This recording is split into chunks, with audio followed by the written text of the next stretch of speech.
Ce sont des vêtements de travail, mais effectivement, on travaille avec des vêtements du XVIIe ou XIXe siècle, parce que smoking est apparu au XIXe en Angleterre. Et donc, nous, on travaille un petit peu à l'ancienne, dans les vêtements vieux. Mais ça commence à se terminer. Stéphane, si on parle d'uniforme, on pense d'abord à l'armée. Il y a des similitudes? C'est vrai. Les uniformes, on les a dans l'armée. Nous, on appelle ça les vêtements de travail. Mais c'est un peu l'uniforme et l'orchestre fonctionne de même façon que l'armée, parce qu'on ne discute pas. On travaille sans parler. Donc, le chef fait des gestes qui sont lisibles pour nous. On est obligé d'obéir parce qu'autrement, l'ensemble ne peut pas fonctionner. C'est vrai que petit, tu as failli devenir chanteur. Quand j'étais petit, j'avais une très belle voix. Mon père était professeur de chant, donc il me montrait comme un singe savant partout, et j'aimais pas ça du tout. Mais ensuite, comme tout garçon, j'étais muté, et pendant la mue, il faut pas forcer la voix. Donc mon père m'a dit, le silence total, tu ne chantes plus. Et pendant ce temps-là, j'ai donc travaillé du violon pour devenir musicien, et non seulement chanteur. Quand je suis arrivé à l'âge où je pouvais travailler le chant, mon papa est décédé brutalement. Donc, je suis resté violoniste. Je suis un peu triste d'avoir abandonné le chant parce que c'est un plaisir inouï. C'est le plus bel instrument que la nature a inventé, c'est la voix humaine. Qu'est-ce que tu chantes volontiers? Or, des chansons que j'ai apprises dans l'enfance et des chansons qui ont des textes rigolos pour amuser la galerie un petit peu, voilà. Tam na skraju zapadłego świata była sobie taka mała chata, tak, tak, to jest fakt, najdziwniejsza z wszystkich dziwnych chat. A w tej chacie, rzecz to nie do wiary, mieszkał sobie taki dziadzio stary. Dziadzio chwat miał 100 lat i tę najdziwniejszą z jego bardzo wielu wad. Miał dziadzio ten staruszek olbrzymi puzon, grał dziadzio na puzonie sobie amuzon. I rano, kiedy z łóżka swego wstał, szedł przed chatę, pił herbatę i grał. Là.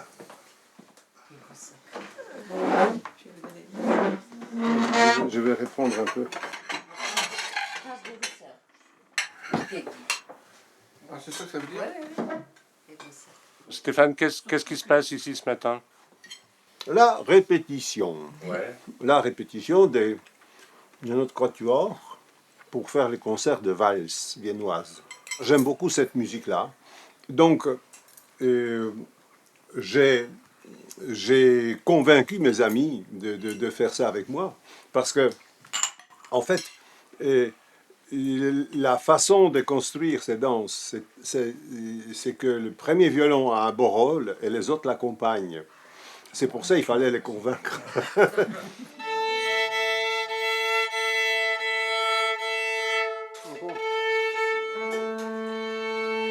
bon, hein?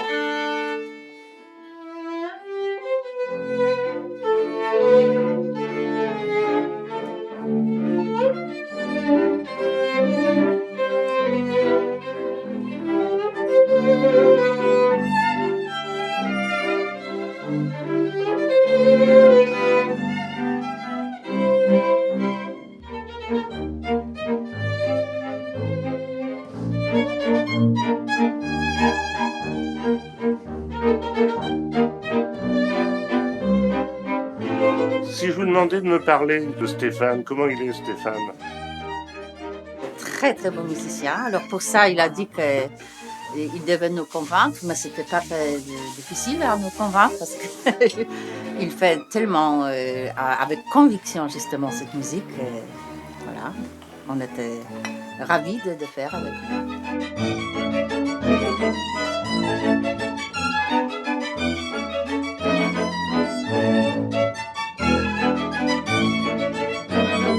Tu connais Stéphane depuis combien de temps? Depuis 1977. Donc depuis le début. Depuis le début. Il y a un chanteur français qu'on appelait Monsieur 100 000 volts. Ça lui va bien aussi, cette appellation. Oh, j'ai perdu à la fin. Bon, ça va. C'était bien, Moi, j'étais pas bien, mais c'est donc s'il y avait des problèmes, c'est à cause de moi. Oui, peut-être, voilà, mais moins fort, parce que moins fort, moins, parce que ça grave. Bon, ok, allez, Kettenbrück.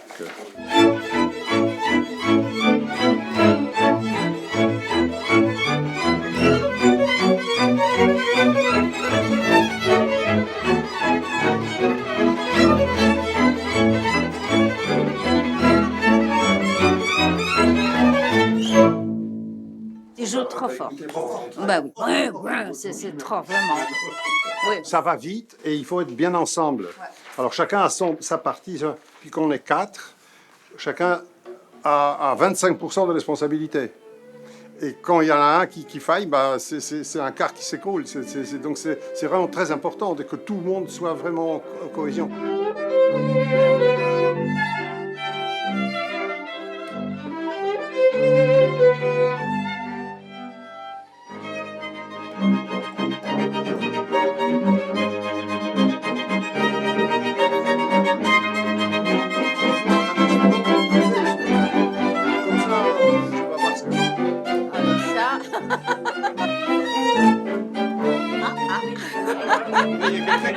Alors ça. On peut dire que l'orchestre de Lille, c'est toute ta vie. Oui, on peut dire que c'est la grande partie de ma vie, parce que c'est mon gagne-pain. Donc c'est principal, mais ma vie ne se limite pas à ça. Je pense que je suis passionné et par tout ce que je fais. J'aime bien toucher à tout. Et chaque fois quand je touche à quelque chose, je suis animé par une passion.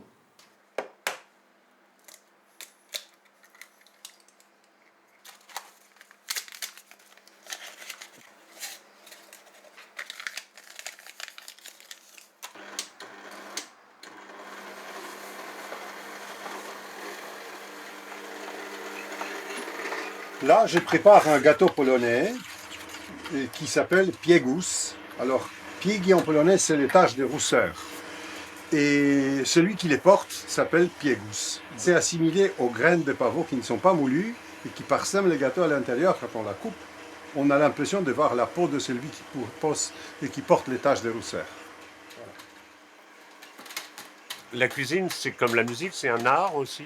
Ah oui, c'est un art que je pratique en amateur, vraiment, mais j'aime beaucoup ça, et comme j'aime bien faire ce que je fais le mieux possible, bah, j'essaye de bien faire. Symboliquement, il représente quoi ce gâteau? C'est l'Est, c'est ton pays? C'est un peu mon pays, ma famille aussi, parce que j'ai eu la recette de ma famille. Et bien entendu, ça n'est pas un gâteau emblématique polonais, parce qu'ils sont différents un petit peu, mais c'est tout de même venu de Pologne, et ça représente la Pologne pour moi. Plus jeune, tu rêvais de partir, de quitter la Pologne, de partir à l'Ouest, comme on dit? Oui, oui, j'ai rêvé de ça parce que c'était Eldorado pour les Polonais, qui étaient en fait en vase clos dans le communisme. Déjà sortir des frontières polonaises était difficile, même pour aller dans d'autres pays communistes. C'est grâce au violon, grâce aux concours internationaux et ceux qui sont suivis, que j'ai réussi de rester à l'Occident et d'y vivre. Et c'était une grande chance parce que tous mes camarades qui ne sont pas partis, ils ont eu la vie très difficile. J'étais instruit, éduqué, né en Pologne, et je suis polonais de naissance, d'éducation, de culture, et je vis en France, où je suis adopté, je suis citoyen français, mais en même temps citoyen polonais.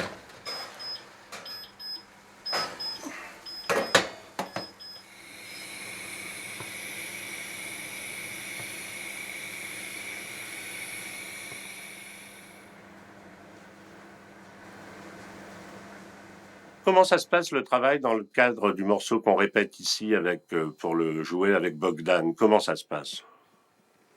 Mais d'abord, chacun de nous répète tout seul à la maison. essaye d'apprendre le mieux possible, et ensuite on se met ensemble, on répète, ou chez moi ou chez lui, pour mettre au point notre stratégie d'ensemble.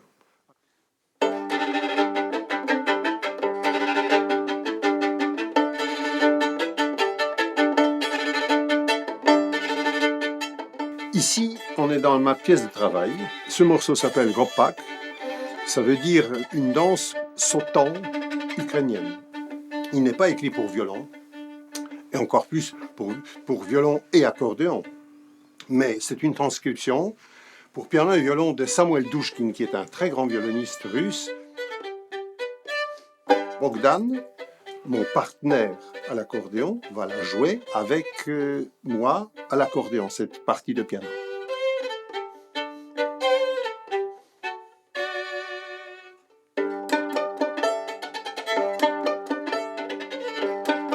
Normalement, la musique est prévue pour être jouée à plusieurs, au moins à 2.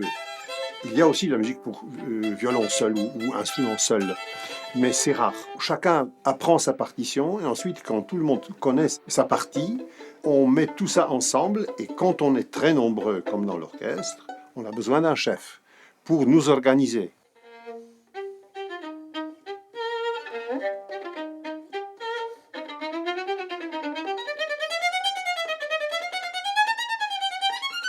La plupart des temps, on s'entend bien avec Bogdan, et c'est d'un commun accord. C'est comme un couple qui danse. Il faut qu'ils s'entendent bien, parce qu'autrement, l'un marche sur les pieds de l'autre.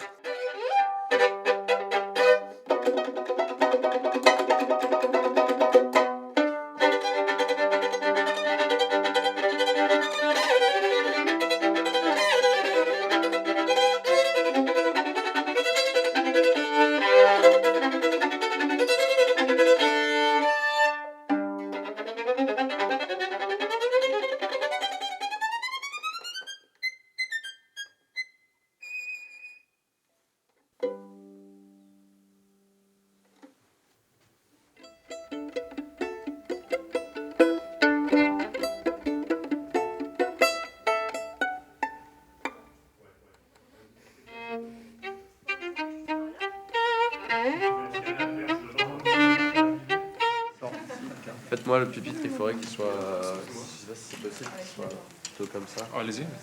Hop. C'est possible comme ça ou pas? Ouais. C'est important.